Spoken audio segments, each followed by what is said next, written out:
Now for the top story tonight, reaction with us now. Here in New York City, Dr. Jeffrey Ian Ross, who teaches criminology at the University of Baltimore. Where am I going wrong? Well, you're raising a number of provocative ideas, incidents, individuals who are taking positions. Not everything you say is exactly as it seems. All right, give me one where I'm going. Well, with respect to the FBI director, I have no doubt that he's talked to officers and he talked to police administrators, and they feel besieged by the public. However, there is no empirical research that exists today that studies are being done now. Well, we hope they are. We don't know that. No, I know they are. There are studies being done by criminologists. But I'll tell you, in New York City, I mean, I'm a reporter. Police tell me all the time they're not nearly as aggressive. Yeah, but that's anecdotal evidence, Bill, and that's important for us to look at hypotheses.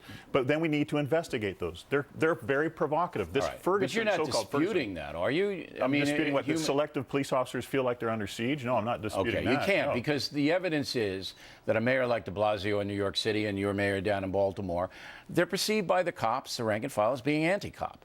And if your boss is perceived as somebody who doesn't like you, you're not going to work as hard as you might as if somebody doesn't like you.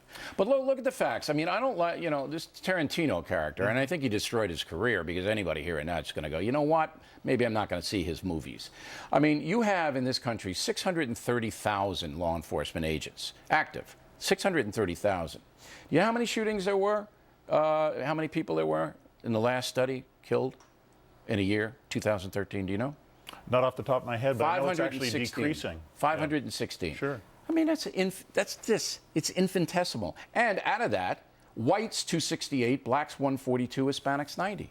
So this Black Lives Matter, this left-wing thing that cops are hunting down and murdering blacks, it simply isn't true. You're a fact-based guy. Would you tell your class it isn't true? I would say that we'd have to question the facts, and I think the facts are such that we have to put it into perspective. I don't think that police are decreasing the frequency at which they're stopping and questioning, searching, and arresting individuals. There are selective police officers in certain jurisdictions where this is happening, but it's not countrywide. All right. Police do feel like they're under siege. There's no question about it. And smartphones has changed the game in the United States. But instead of all of us working together, and I mean all of us working together, to say to the police, you have power. And with that power comes responsibility. And you shouldn't abuse anyone. But in the big picture, the police are our protectors. And that's not the message getting out. Last word. I completely agree with you. I think that this kind of message is taught in our training academies, and most police are respectful of citizens' rights. Now, there are the odd police officer and the odd... You're never going to have a perfect system. No question about it. All right, Professor, I got to go, and we appreciate you coming on in.